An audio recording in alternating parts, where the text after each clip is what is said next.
Assalamualaikum warahmatullahi wabarakatuh. Bismillahirrahmanirrahim. Kepada ibu-ibu semuanya yang dicintai Allah, hari ini kita akan belajar taksin untuk level pratasin. Untuk level pratasin terdiri dari buku Baligo 1, Baligo 2, Baligo 3. Untuk part pertama hari ini kita akan belajar tentang ilmu tajwid terkait dengan makhraj dan sifatul huruf. Khususan untuk buku 1, mohon ini diperhatikan. Ilmu tajwid artinya membaguskan secara bahasa. Namun secara istilah, tajwid berarti ikhraju kulli harfin min makharajih ma'a iqtabihi haqqahu wa mustahaqqahu minas sifat. Ikhraju kulli harf, mengeluarkan setiap huruf, min makhrajih, dari tempat keluarnya, ma'a iqtabihi, dan memenuhi haqqahu wa mustahaqqahu minus sifat, sifat-sifat dari segi hak dan mustahaknya huruf. Maka di sini kita akan fokus untuk bagaimana memperbaiki makhraj kita.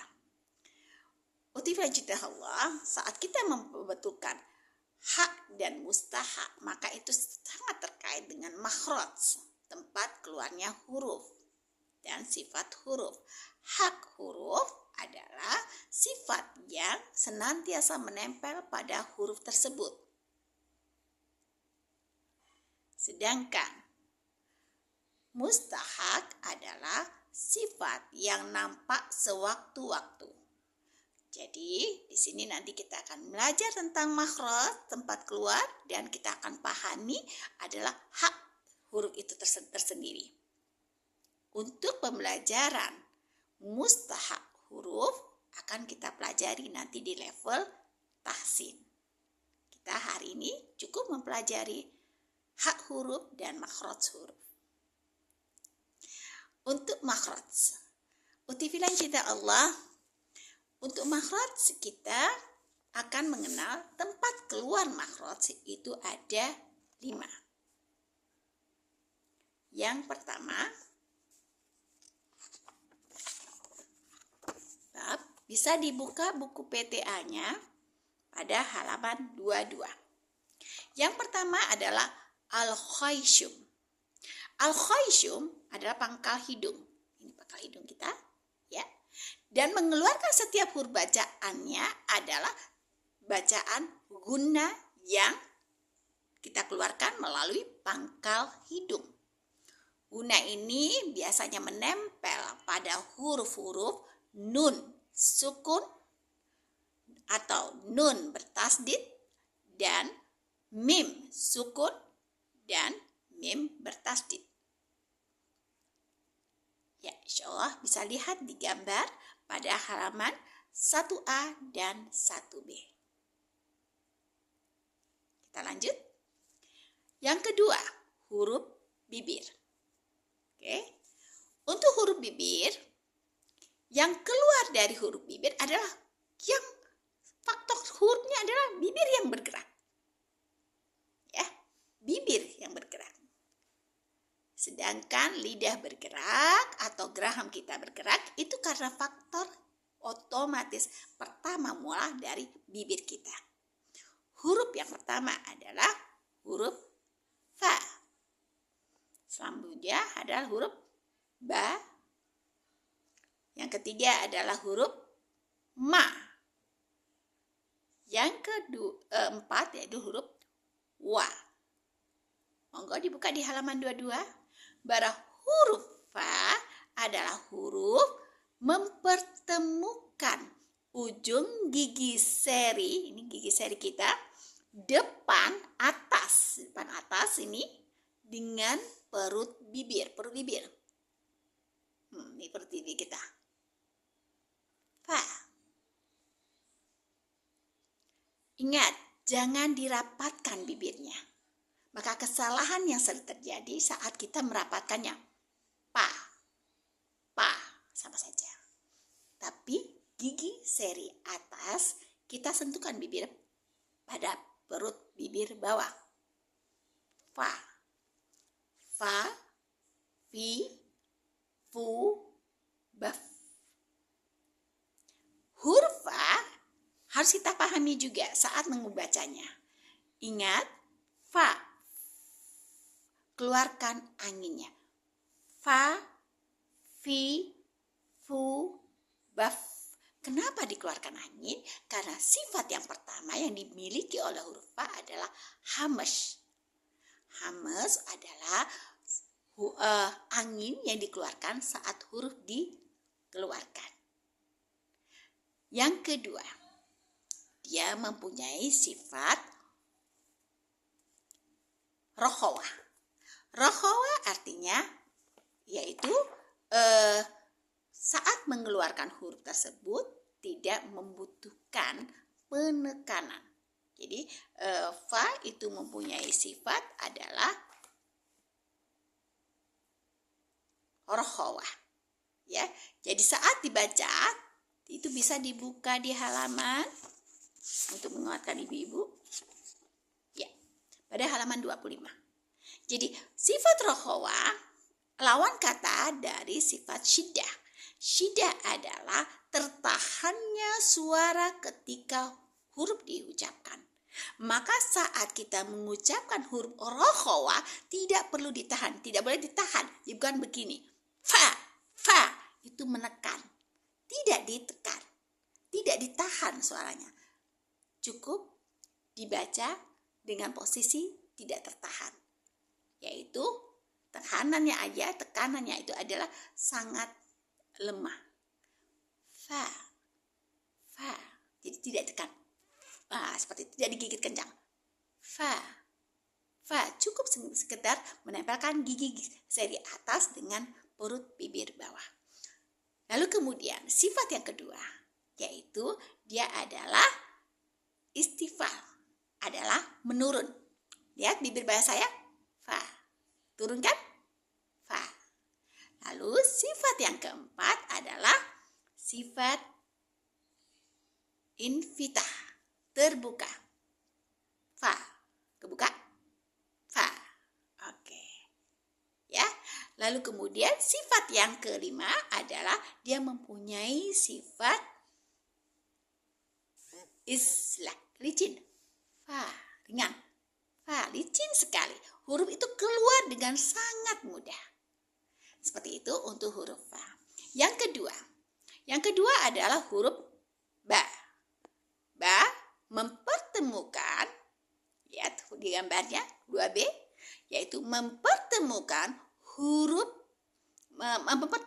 kedua perut bibir. Ya, ini perut kita. Ya. Perut bibir bagian dalam kita temukan. Cukup. Ba. Nah itu ibu saat mengucapkannya lihat sifatnya. Ba. Sifat yang pertama dia adalah jahar, jelas. Jadi tidak ada angin yang keluar saat diucapkan. Jadi tidak boleh ba. Ibu tahan dikit. Ba. Kenapa saya mengatakan tahan? Karena sifat dia yang kedua adalah syiddah. Syiddah tadi apa artinya? Syiddah adalah tertahannya suara ketika diucapkan. Ba, agak tahan dikit. Ba, kita tahan dikit. Ba. Lalu kemudian sifat yang berikut, dia juga termasuk kategori sifat yang istifham. Coba terbuka kan? Ba. Ya, buka kan? Ba. Lalu dia juga punya sifat yang keempat adalah infitah, yaitu istifal, menurun, infitah, terbuka. Dan kemudian dia punya sifat islah. Ba. Mudah sekali kita mengucapkannya. Berikutnya adalah huruf yang ketiga. Huruf ketiga adalah huruf ma, ma. Ya, huruf ma mempertemukan kedua perut bibir bagian luar. Ini luar kita nih. Kalau kita membuat lipstik, bagian garis yang bibir kita ini adalah bagian luar. Kita pertemukan. Ma. Cuman saat mengucapkan ini jangan sampai kita melebihi perut bibir perut bagian luar kita. Jangan ma, bukan seperti itu. Ma. Ma. Gitu. Ma, mi, mu. Oke. Nah, sifat yang ada di dalam huruf ma adalah yang pertama. Kita harus paham dengan sifat hurufnya. Yang pertama adalah sifat huruf ma adalah jahar. Ma. Jadi jangan terlalu ditekan kencang. Ma, bukan ma. Ya. Ma. Dia ada nahan, ya. Dia punya sifat tawasud. Tawasud itu adalah pertengahan antara syiddah, ya, yang menahan kuat suara saat dikeluarkan, dan sifat rokhawah. Dia sedang, Ibu. Dia tidak terlalu dikuatkan untuk menahan suaranya, tapi dia juga tidak terlalu lemah. Ma, gitu ya. Oke, lalu yang kedua adalah mempunyai sifat istifal. Istifal apa kemarin tadi? Menurun. Ma. Kan turun bibir saya? Ma. Lalu juga punya sifat infitah, terbuka. Ma. Oke. Dan juga mempunyai sifat islak. Ini gampang sekali ucapannya. Mama. Ma. Oke. Nah, baru huruf yang terakhir adalah huruf keempat adalah huruf wa. Untuk mengucapkan huruf wa, ya, coba bisa dilihat di gambar yang berikutnya. Ya, di sini adalah ketika kita ucapkan huruf wa, memonyongkan dua bibir. Monyongkan bibir kita. Wa. Oke. Ya. Nah, dari sini dia juga mempunyai sifat, ya, yang melekat pada dirinya. Yang pertama adalah wa. Jadi enggak wah, bukan itu. Wa. Ringan aja. Wa, karena dia bukan sifat islak. Ringan dan mudah. Wa. Dan yang kedua, ya, berarti sifatnya apa? Jahar, tidak ada udara yang keluar. Lalu yang kedua, dia mempunyai sifat tawasud. Kan? Agak ada penekanan, tapi tidak terlalu tegas. Wah, gitu. Wah. Ada tekan, tapi tidak terlalu lemah. Ya. Atau wah. Nah, itu lemah. Wah, agak penekanan saat suara dikeluarkan. Itu sifat apa namanya? Tawasud. Lalu yang ketiga adalah mempunyai sifat istifal. Wah. Dekat bawah. Wah. Bibir bawah turun. Wah. Lalu kemudian sifat yang keempat yaitu infitah. Terbuka. Wah. Dan yang kelima tadi sudah saya sebut yaitu sifat islak. Yaitu mudah untuk diucapkan. Licin, ya. Wah, istilah islak itu artinya licin. Insya Allah untuk hari ini kita akan fokus di sini, dan insya Allah nanti kita lanjutkan kepada video part yang kedua. Selamat mempelajari, dan bila ada kesulitan dalam mengucapkannya, monggo bisa bertemu atau belajar langsung kepada guru pendampingnya. Insya Allah itu saja dari saya. Wassalamualaikum warahmatullahi wabarakatuh.